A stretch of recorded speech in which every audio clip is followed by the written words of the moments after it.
ADHD, autism is not overdiagnosed at all. What they can't deal with is the fact that what you're saying is that the majority of us think differently, and that is what the norm is. Yeah. Welcome to the Hidden 20%, our neurodiversity charity on a mission to rewrite the future for people who think differently. Together with you and an eclectic range of brilliant guests, we can break the cycle of silence by smashing outdated stereotypes, exposing the myths, and sharing the most up-to-date truths about what it really means to be just different, not deficient. The best way you can help is really simple. Subscribe so you never miss an episode, and if you can, donate to our charity through the link below. Enough preamble. I'm Ben, your host. Let's get into today's episode.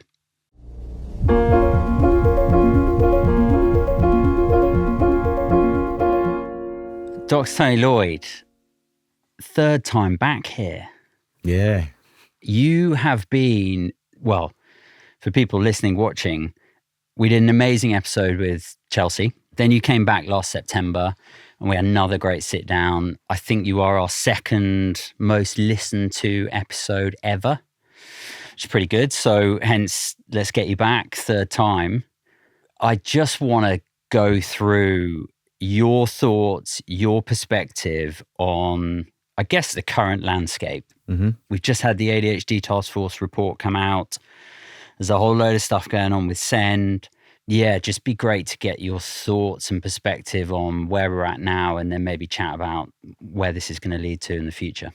I mean, I think, Ben, one of the things that's really interesting, isn't it, is that this phenomenon that is the neurodiversity movement, it's a massive cultural shift that is global. So I think that this conversation that's been going on for, I think, over 20 years, but really come to the fore in the past 10 years, is a phenomenon. You know, Ned Halliwell is somebody I admire greatly as an American psychiatrist who has ADHD himself, and said that, you know, neurodiversity is a triumph of lived experience over theory. In other words, despite whatever the theory or the research papers or the academics say about us, guess what?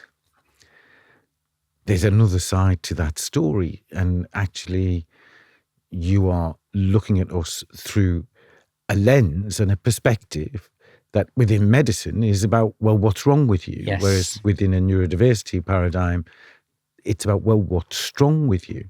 What do you mean by the neurodiversity paradigm?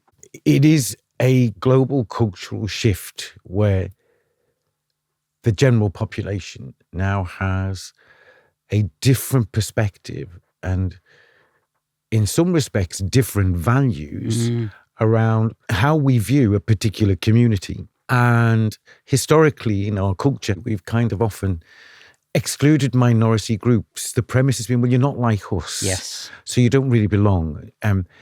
In order to deserve something, you have to be like us.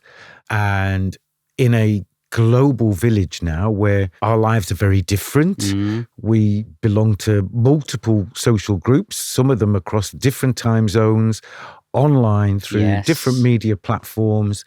The number of relationships that we have with people who are very different from us, who live in different cultures and have different kind of experiences. So you have, I think, in many respects, got certainly a younger generation who are describing this as an age of identity. It's like, well, who am I in this global village as opposed to who am I in the village that I live in? Yes. And I think it raises a lot of questions about, well, who am I? Where do I belong? Because there is something, isn't there, about all of us as the human species that fundamentally needs to be understood and known and accepted and loved by somebody else. And I guess the shift being we can find that belonging with someone on the other side of the world who we've never met in person.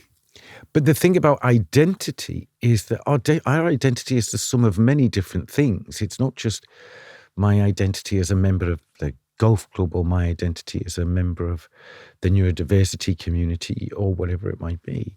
And identity is inculcated, isn't it, into values, because what does that identity stand for and represent? And what I think is wonderful, particularly when you see that 53% of Gen Z in the UK now identify as neurodivergent, but they don't identify as disabled or disordered.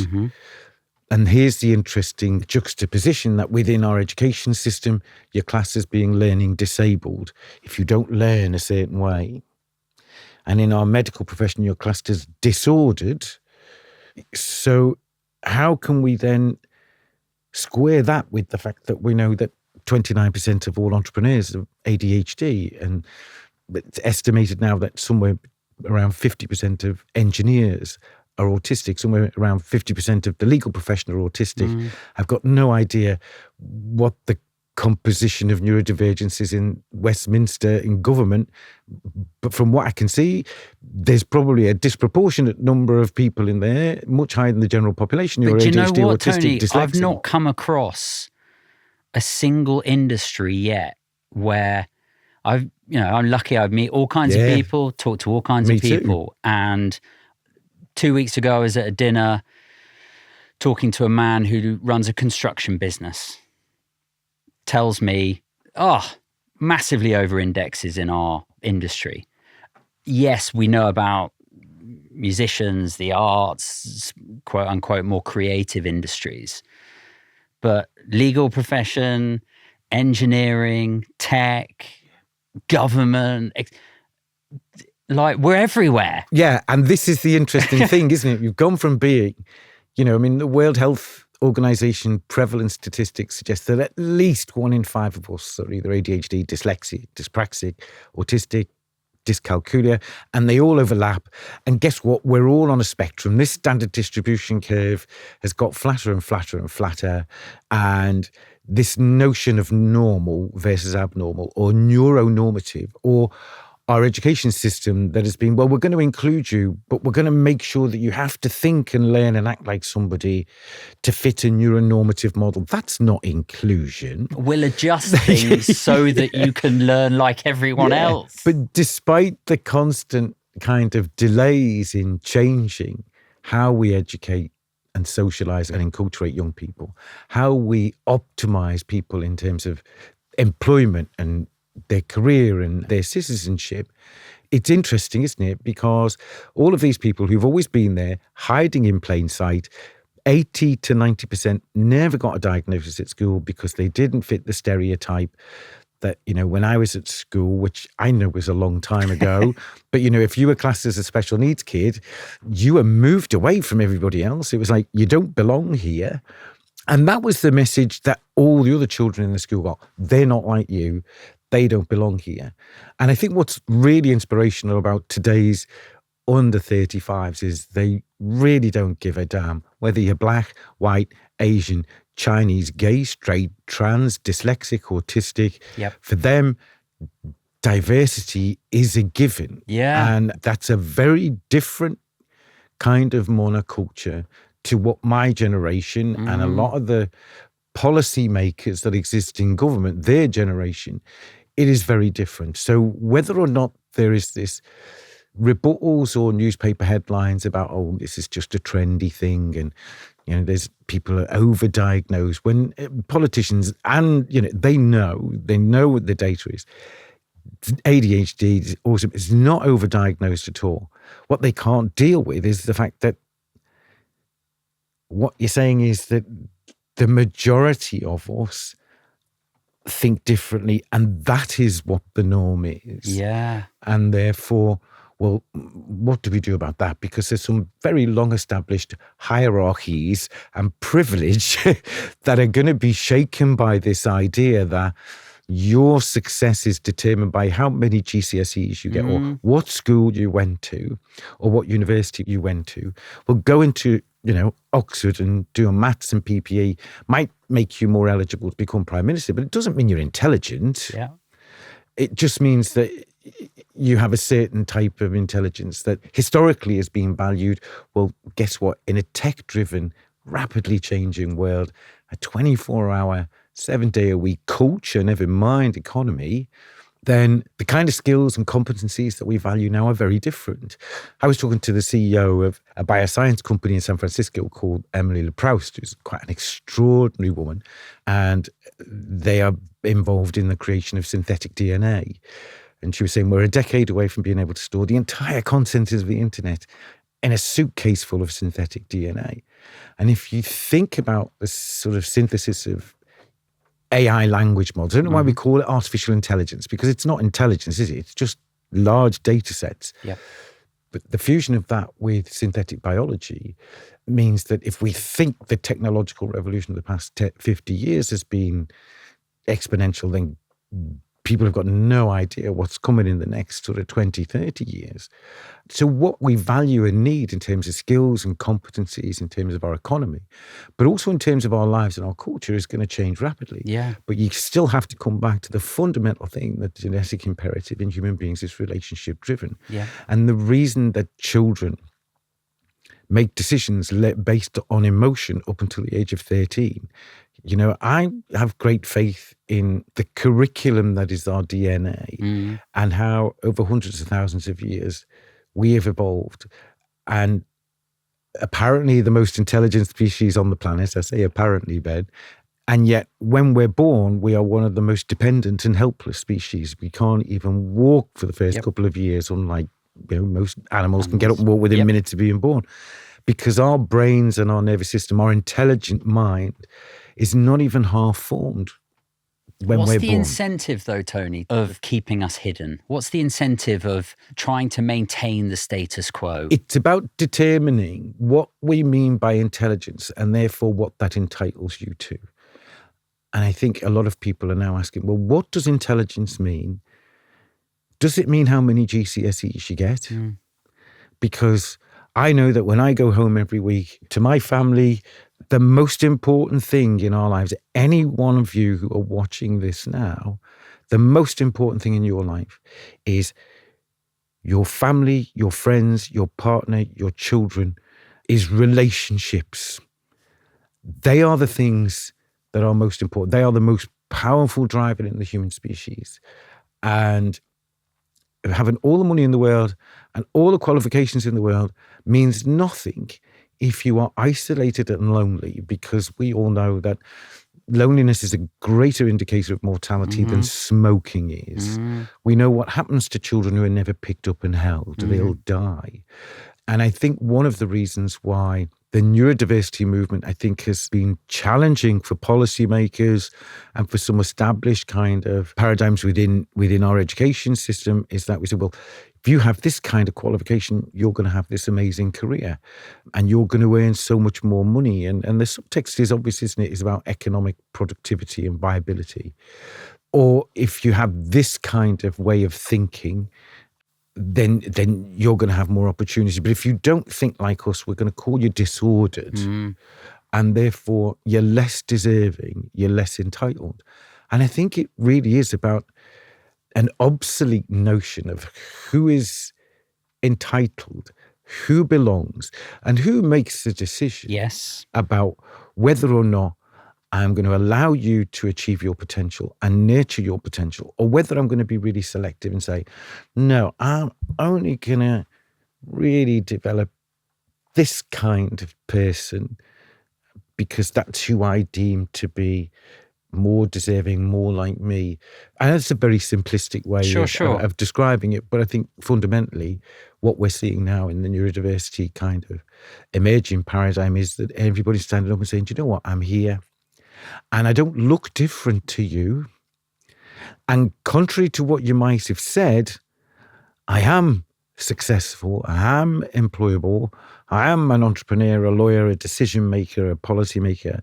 I am somebody of worth and value, maybe not quite by your system of measurement, but guess what? If it's at least 20% of humankind, at least 1 in 5 of us, then... Do you think it's more than that? Oh, I do, yeah. God, yeah. And where do you sit on the growing, I guess, narrative of relaxing some of the specifics of what's included within neurodivergence and what's not, i.e.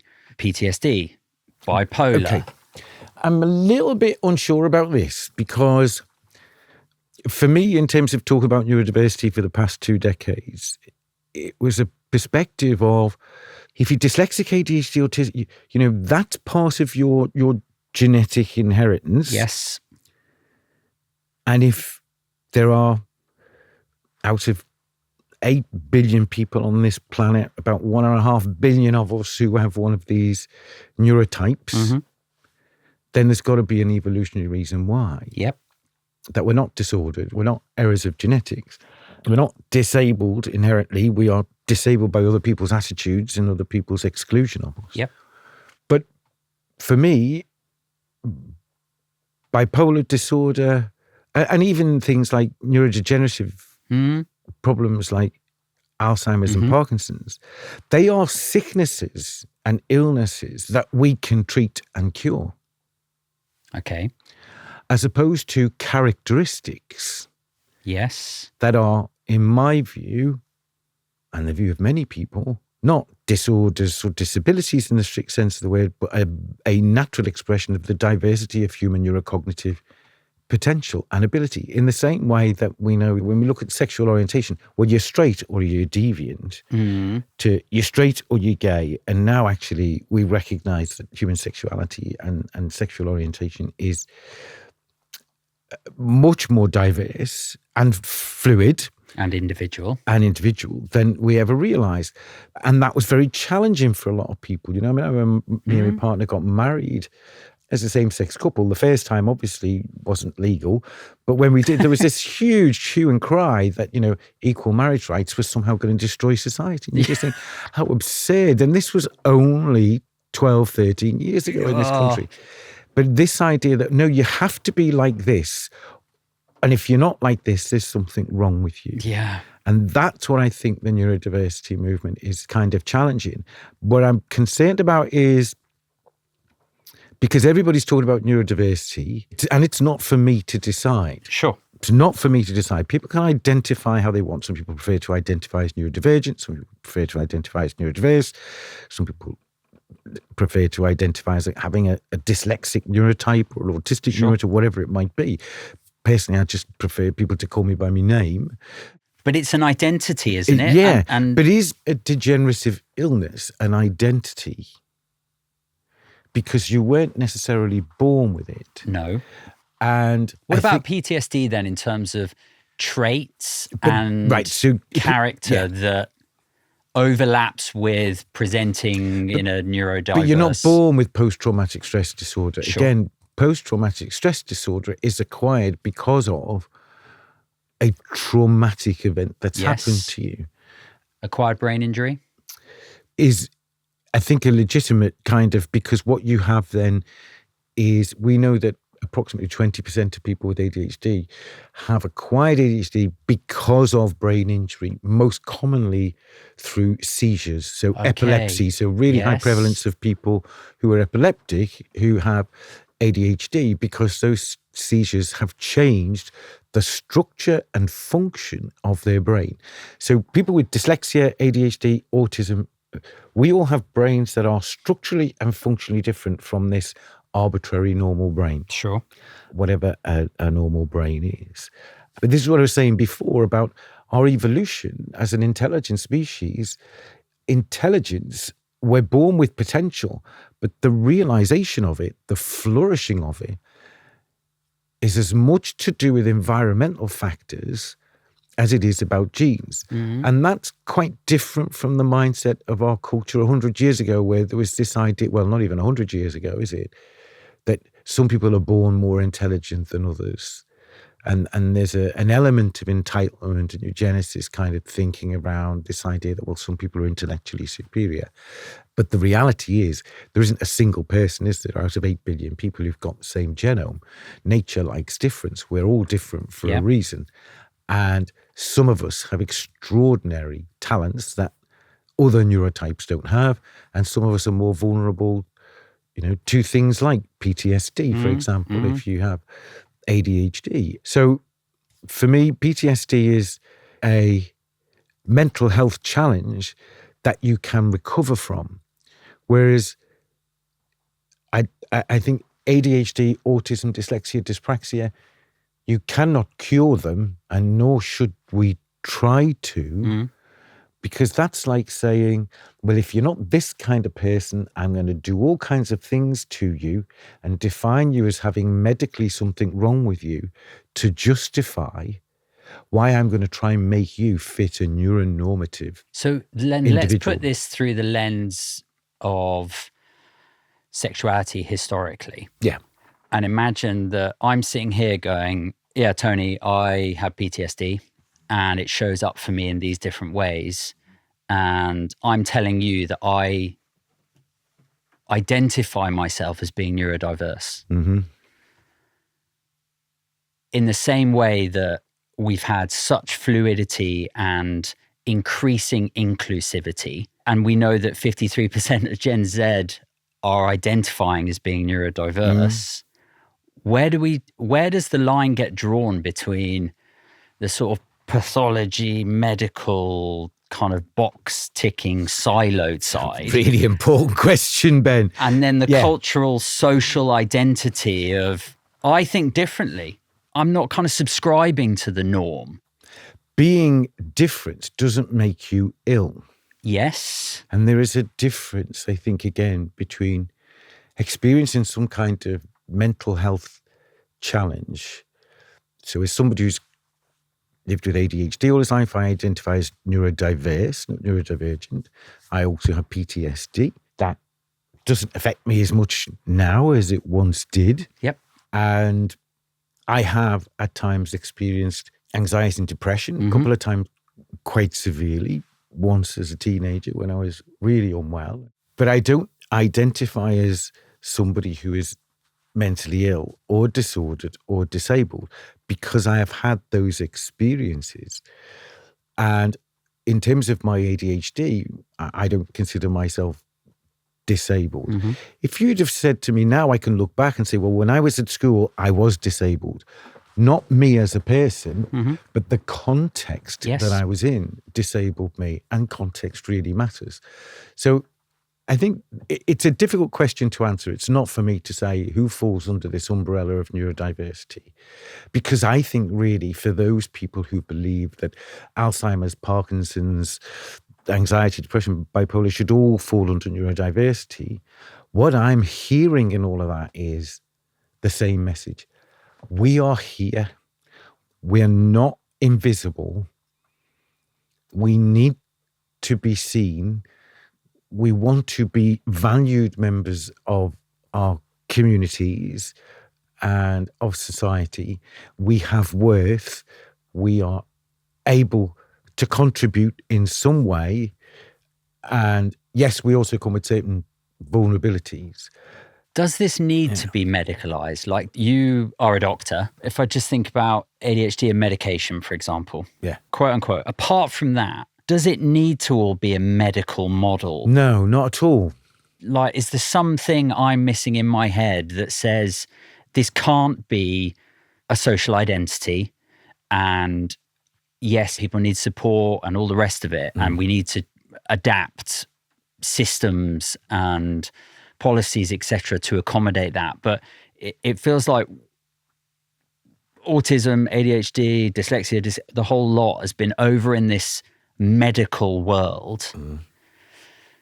Does it need to be? I don't believe it does. I think I'd like to get to the point where it's got to happen is we've got to lose the Ds. I mean, the acronym for ADHD is a complete misnomer anyway. It's not an attention deficit. It's an attention surplus. It's a hyper-awareness and a hypersensitive neurophysiology. And the word disorder just has to go. But I think Amanda Kirby, who I know has been on this show, is a woman I have tremendous respect for as a human being as well as a clinician. And he said that we as individuals are constantly evolving. We've got 40 billion brain cells, 70 trillion cells in our body that are all communicating with each other in nanoseconds. They know what to do with this amazing, intelligent, self-replicating, self-repairing, reproducing, phenomenal creation that is the human genome. But we're also very vulnerable, and we need to feel protected and loved and belong to different social groups. Our intelligence flourishes when our emotional needs are met. And if our emotional needs are met, then nature's blueprint for our incredible unfolding intellect will achieve its goal. Yep. But the curriculum of our evolution that is encoded in our DNA has got us to a point where I think the context we live in is changing quicker than we are able to adapt to it.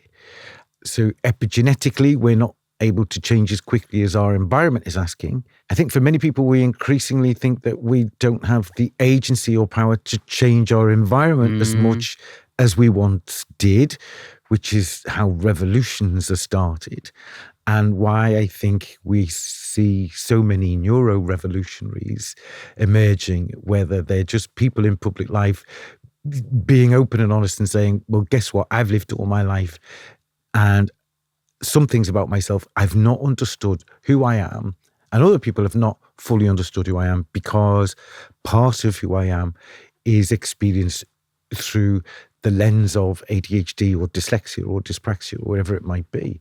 And it's very liberating to know who you are. And I don't need somebody to tell me that I am disordered. And I think one of the reasons why 80 to 90% of people who are autistic, dyslexic, ADHD, dyspraxic have never got a diagnosis is because when we were children, my generation, it was the mark of Cain on your child. No parent wanted their child to be in that special needs class. Why? Because they all knew what happened to those children. Yeah. They were discarded, they were ignored, they were isolated, they were bullied on the playground. And human beings are genetically programmed to experience anxiety and distress when we're isolated and alone. Yeah. And I shudder now when I look back and think how many children have been traumatized by school, and how, with the best of intentions, a lot of teachers have not understood the harm that we've caused to a lot of children. And so what do you make of what's going on with the SEND and the reform that's being called for there? I mean, the SEND review is long overdue. Obviously, we've got what's called the PINS project, which is the partnership for inclusion in neurodiversity in schools, and the NHS ADHD task force, which was led by a remarkable woman called Professor Anita Thapar and Catherine Hinkley, and I think Venkat Reddy, Adrian James. And it's a great report, but it acknowledges the fact that, there are 500,000 people in the UK, about 300,000 children, 200,000 adults, who are on the waiting list for an ADHD assessment. And despite claims of epidemics and overdiagnosis, which is completely untrue, because we know there's at least 2.5 million people with ADHD in the UK. Guess what? Only 250,000 of that 2.5 million have got a diagnosis and access medication. It's underdiagnosed, unlike depression, where 8 million people every week take antidepressants. So there's your epidemic, there's your overdiagnosis. But somehow culturally that seems to be okay. And so they're okay. So what is it about, for example, the ADHD community who are undeserving, overdiagnosed? So the reports are really good, and what they're saying is really forward thinking. I think the thing that concerns me, and as a social entrepreneur like you, I'm a default optimist, is whether or not there's going to be the political will to listen to a community that makes up, 5% of the electorate. There might only be 2.5 million people in the UK with ADHD, but those 2.5 million people have got brothers and sisters and mums and dads, or they're parents of children themselves, or have got grandparents who are also neurodiverse, who have got colleagues. Everybody knows somebody who's neurodiverse, and certainly in the under 35 demographic, for them, it shouldn't have to happen to you to matter to you. Not the I'm all right, Jack kind of mentality that we see in some of the media, that really the government has got to understand that this will cost them votes. And as with any social movement throughout history, whether it was changing what the medical manual described the LGBT community as, changing what the medical manual said, well, black people are intellectually inferior and genetically inferior, which of course is nonsense and racist. And it's happening again, isn't it? We're saying we're not disordered. We will not be put in a SEND class and continue to accept an educational apartheid based on some 19th century notion of what intelligence is and how we measure it. And guess what? Intelligence isn't something that we just measure in schools. It's also our ethics, our values, our ability to live in relationship, our ability to contribute to our communities, and our ability to influence change in the societies that we live in. And therefore, we will not vote for you if you do not create the kind of society where, for us, neuro-inclusion, like equal marriage and LGBT rights and equality and racial equality. And let's remember, inclusion doesn't mean equity. Sure. In practice, we all know that. But I think it is a generational thing. And 53% of Gen Z identify as neurodiverse. Within 10 years, they're going to be the decision makers, the teachers, the new doctors, the politicians. And up with this, they will not put. It's going to happen. And what I'd like to see from politicians, for once, is real vision and leadership rather than this fear of media-driven, divisive kind of narratives about, let's find somebody to blame. Let's, pick a minority and somehow blame the problems of the world on them and recognize that there's a silent majority. As like I said before, I don't watch the news anymore. And I remind myself, because there's so much hatred and negativity and dishonesty from people who are supposed to be leaders and representatives of our countries or communities or whatever they might be. And I see so much that disappoints me about their integrity that I then remind myself that there are 8 billion people on this planet, 8 billion people who make up humankind. And every day, those 8 billion people perform billions of acts of kindness and compassion. And that is what makes being part of the human race such a privilege. Why does this all have to be so reactive and so, let's bury our head or let's claim overdiagnosis. Let's not worry about the 500,000 people who are on the wait list. Let's kind of keep muddying our way through, hope it goes away. Like, why can government not seem to lean in and embrace this as an opportunity for change? I think you're going to have to ask them. I've been asking that same question for a while. I think in the short term, they just think, what's this going to cost? And then I keep saying, but it costs you more by doing nothing. ADHD, actually, what is it, 17 billion a year it costs the government so they to say, not support it. Yeah, I mean, I'm not quite sure. I think sometimes governments are very good at being very selective about which bits of data they use, as is probably every organisation, I think. I don't know. And like you, I'm kind of interested to see how this is going to play out.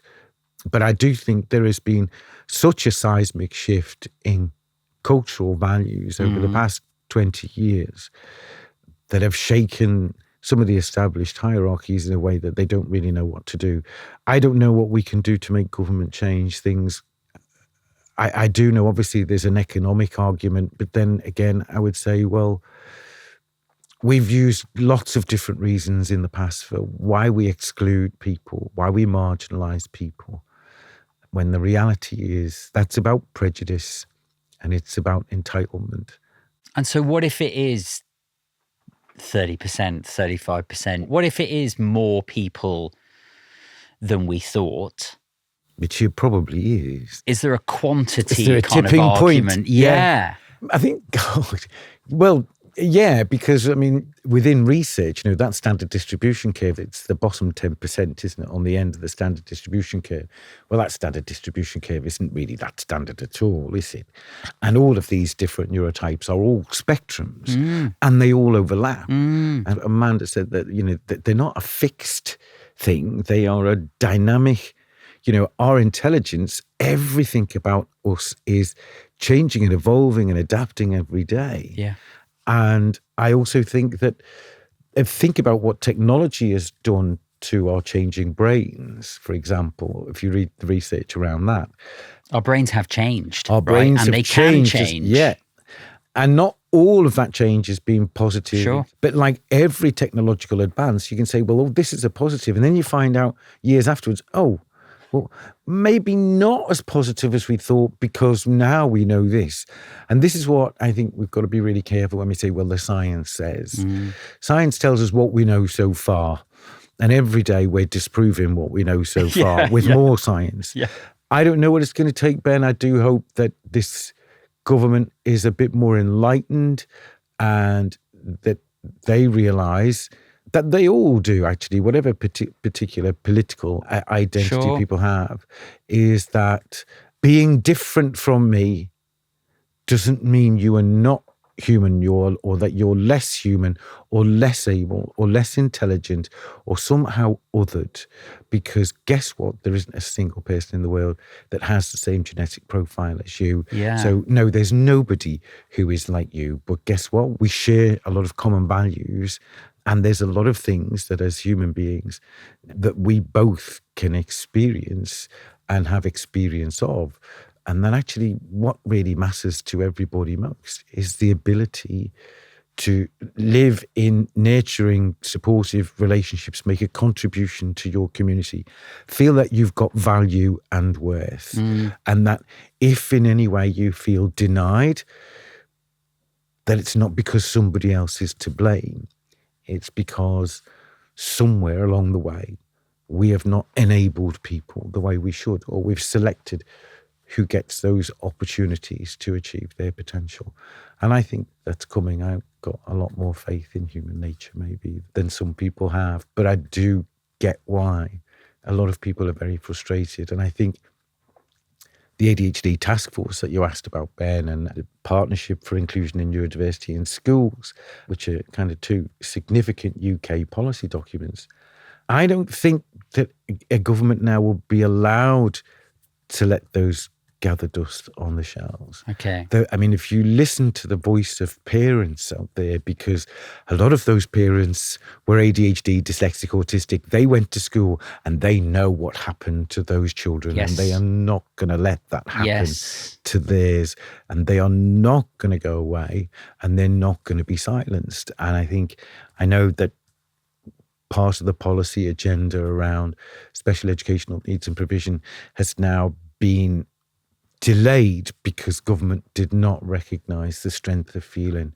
But why do we have this sort of career or body of group of people called politicians who, generalising here, have never been unhappy, have never done anything wrong, have never done anything different? Like, why do we...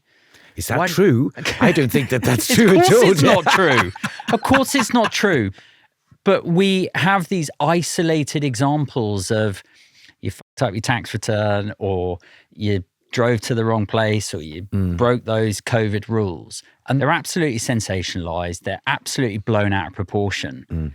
Yet we seem to have kind of put politicians like partly on a pedestal, but then we constantly want to take them off. And it doesn't feel like we as a society have created an environment in which our decision makers, or the decision makers within government, can be human. And therefore, have we done our community a disservice by not allowing it to be safe for a politician to be open about being neurodivergent, for example?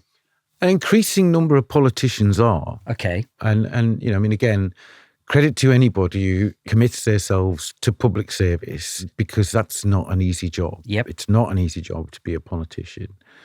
The vast majority of politicians are involved in politics because they want to make a positive contribution to their communities. Obviously, there's always going to be some who'll put personal ambition above everything else.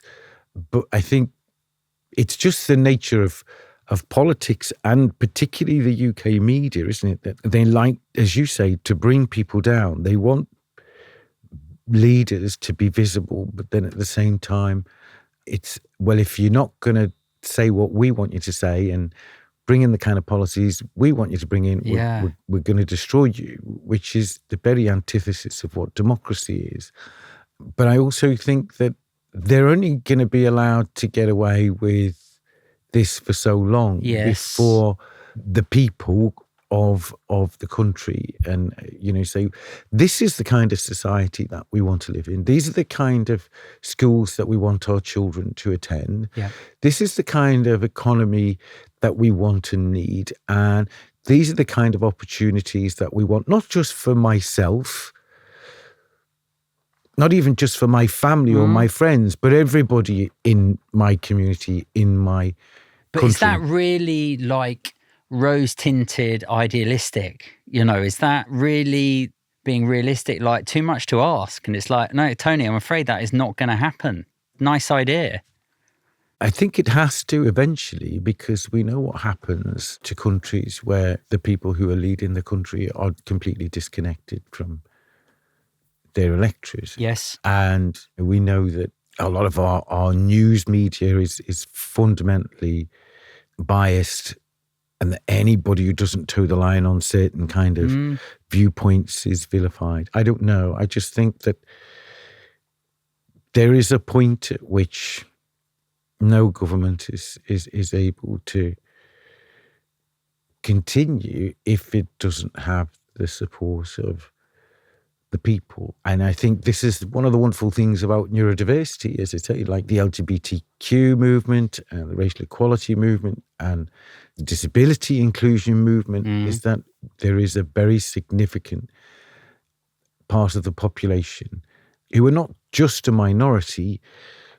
I say we have families, friends, work colleagues, we belong to different organisations and groups where everybody else is saying they are like us and we're not going to disadvantage them or marginalise them or exclude them because you said we have to. And that's a really positive thing. And I'm optimistic about the change. I'm struggling with the pace of change. Yeah.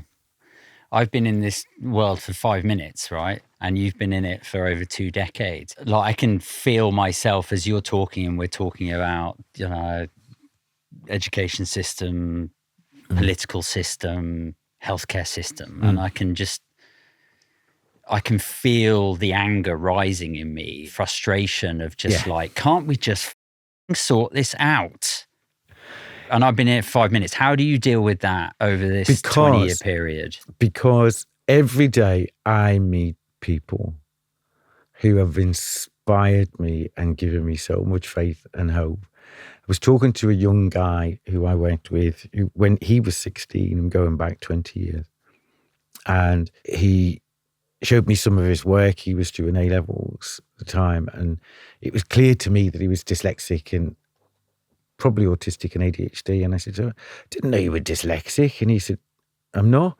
I went, oh, right, okay.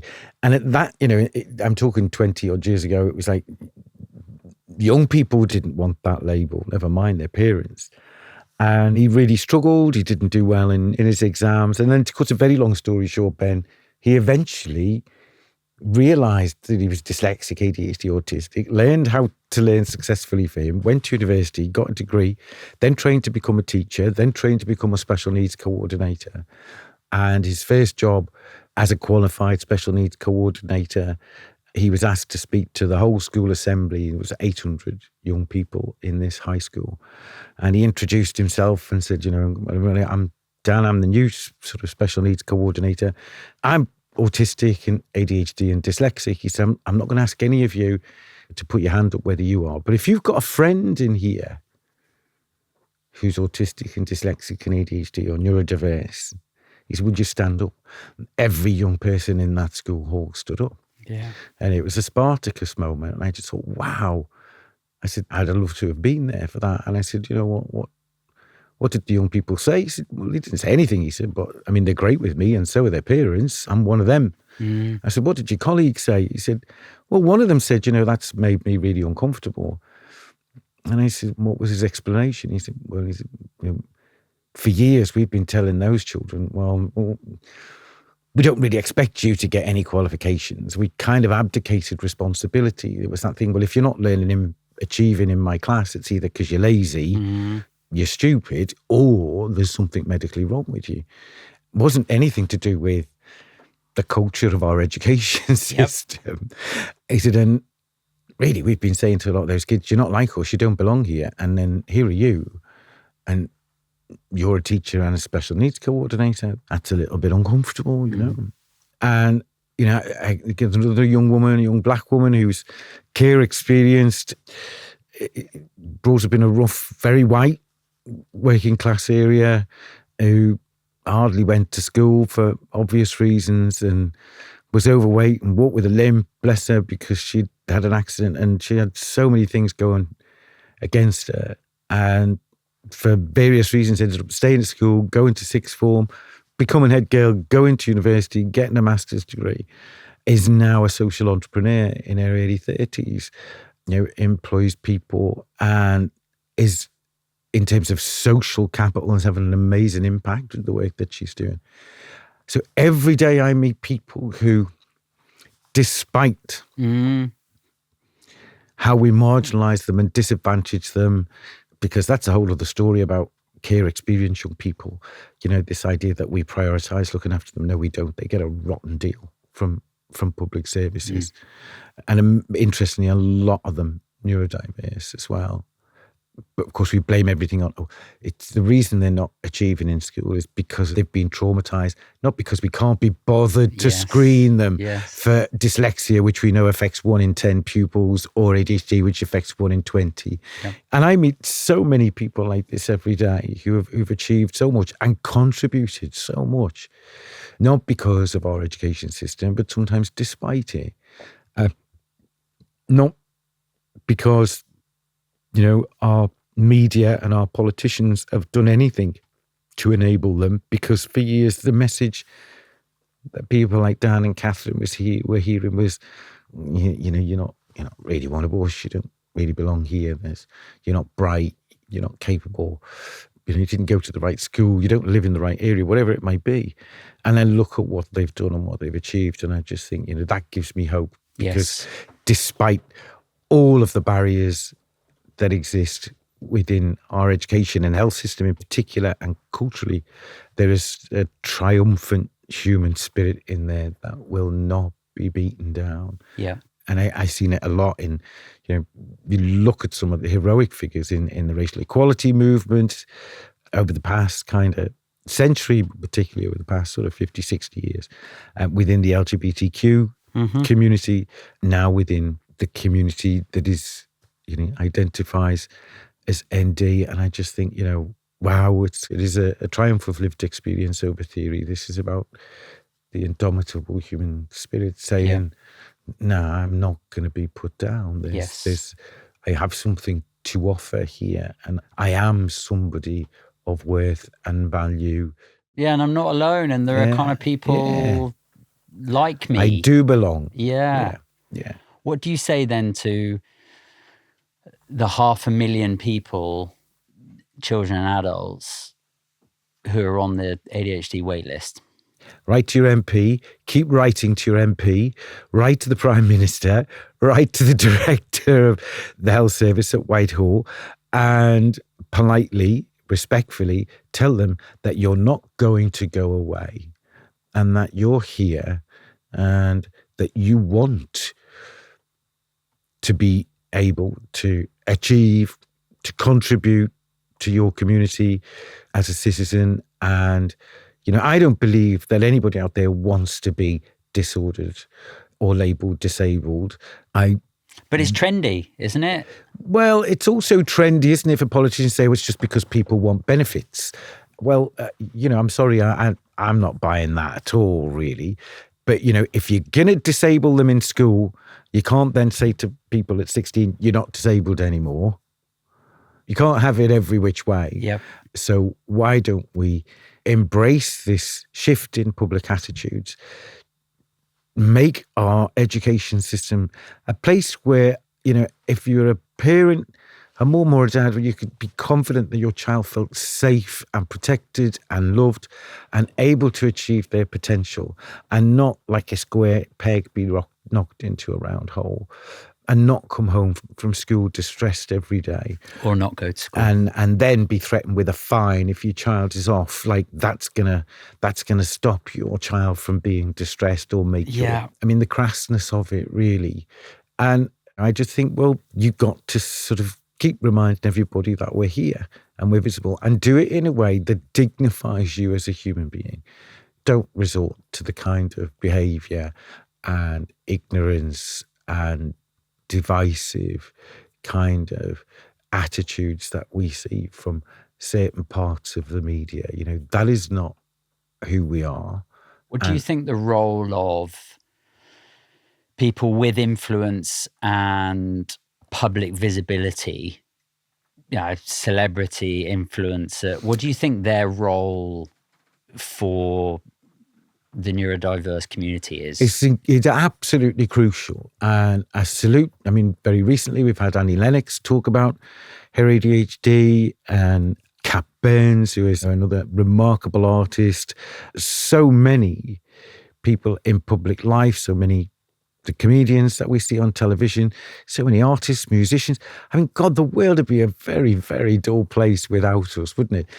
But I do think it's important because they're sending a message to other people to say, guess what? I'm here. I'm not invisible. My character, my values, there are so many things about me that are not defined by the fact that I've got ADHD.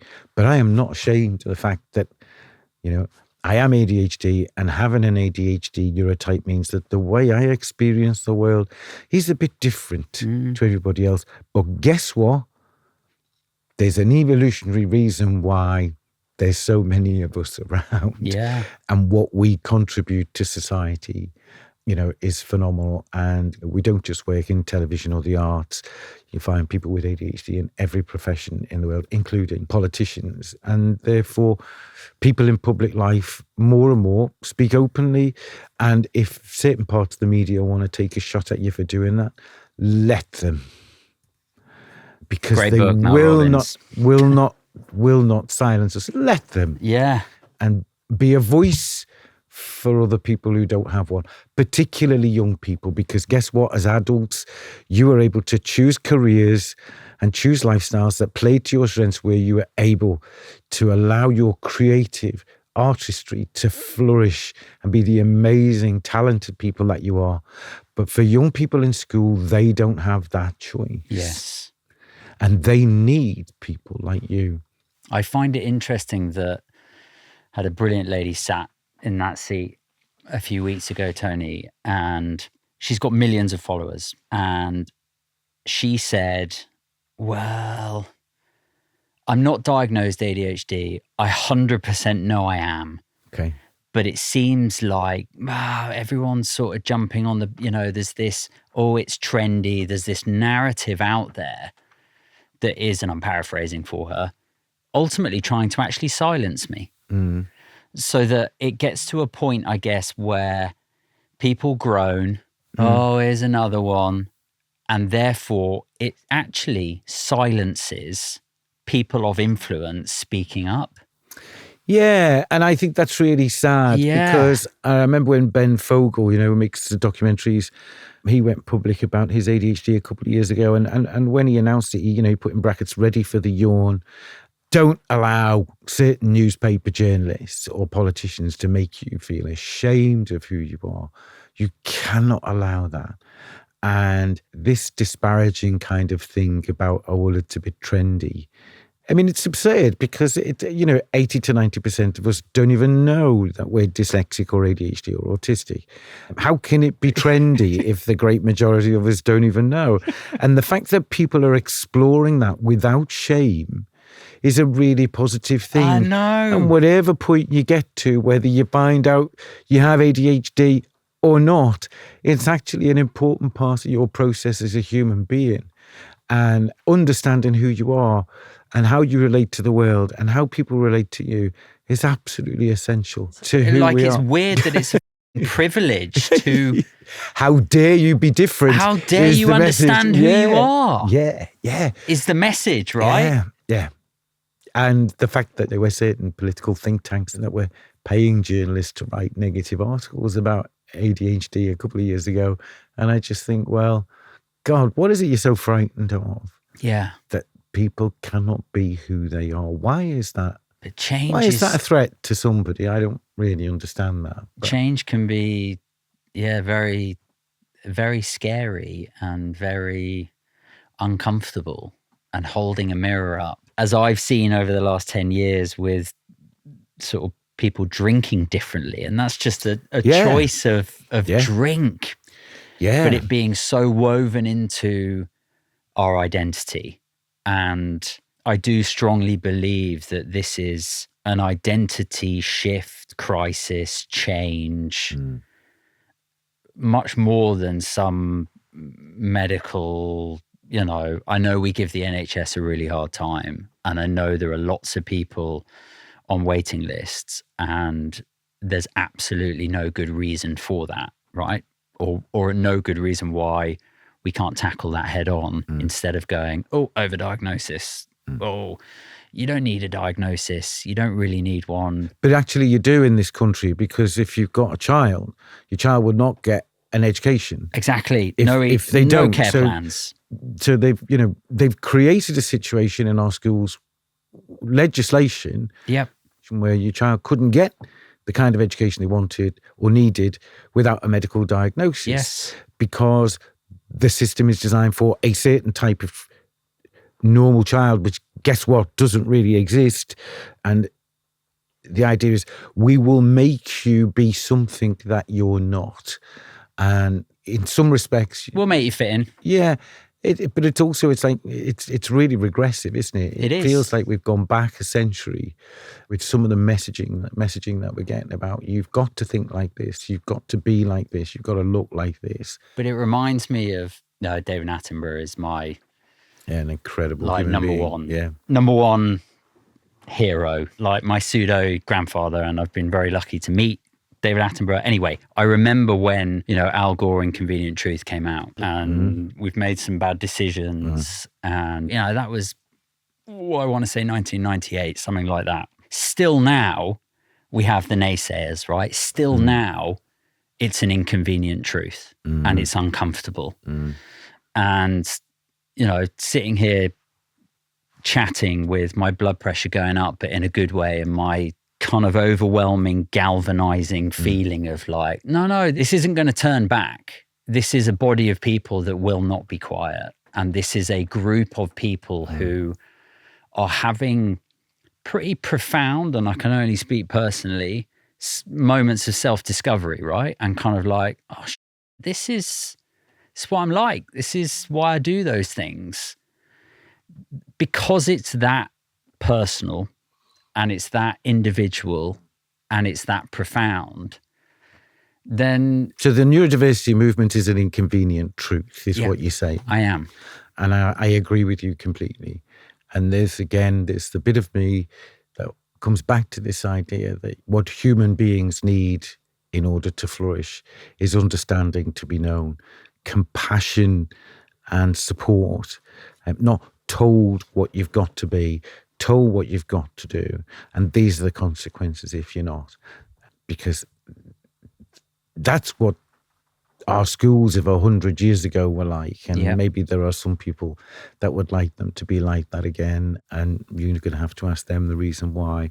You're right, there is a shift taking place, I think, in human consciousness, and now we're into the whole area of noetic science now, that something very, very significant is changing around our value system, and the fact that this planet that we call home, which we are treating very badly, and that everything that we see on the media is controlled by a very small number of very wealthy people. I think there are a lot of people who are challenging a lot of things, and that's got to be a good thing, I think, because if we don't have evolution, then we end up with revolution. And we've seen the consequences of that. And I think maybe the internet and the World Wide Web, for all, I think social media can be very toxic in that we need to de-digitize our lives a little bit, the democratization of knowledge over the past 30, 40 years has been wonderful.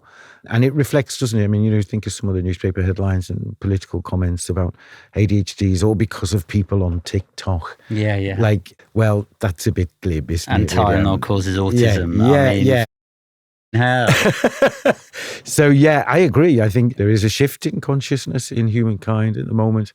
I think that's a good thing. I think it's something that's going to grow exponentially. And I think some of the more extreme and divisive voices that we see in our media and in our politics are, it seems to me a bit like the death throes of some dying hierarchies. And, that's long overdue. I've got a little bit more faith, I think. Yeah, but it's good, Tony, because the third time we've sat on here together, and I know that both previous times, as the same as today, I leave thinking, keep going.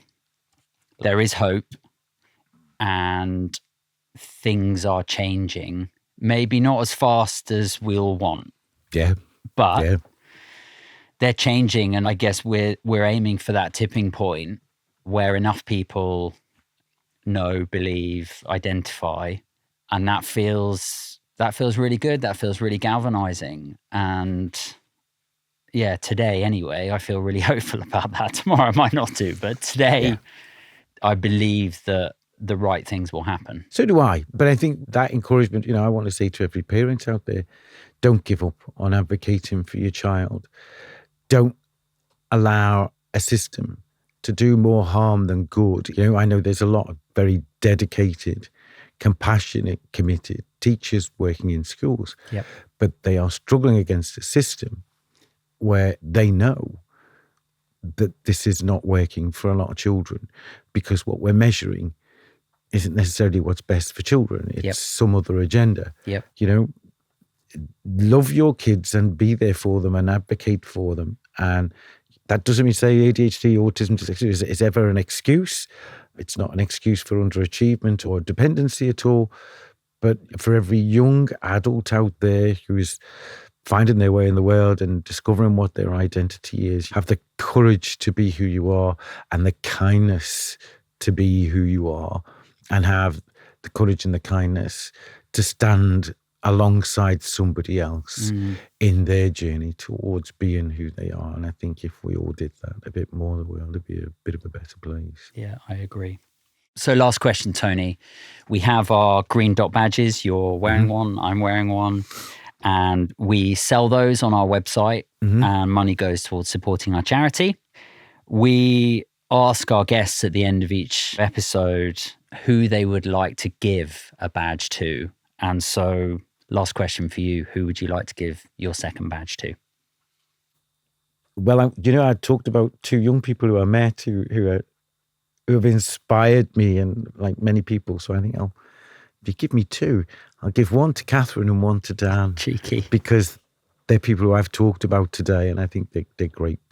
They're great role models and inspirational people who, again, prove that, ICANN is more important than IQ. Yeah, that. I think we can find another one for you, Tony. You can have two. Thanks, Tony. It is great to see you. It's great to hear you. And as I said, I take a lot of hope and faith, I guess, from listening to you and knowing that you've been doing this and in this space for so long, that you haven't given up, and that you keep going, and that you have faith in what's coming next. Yeah. And I think we can all take a lot of hope from that. Thanks very much. Thanks, Tony. Cheers, Ben.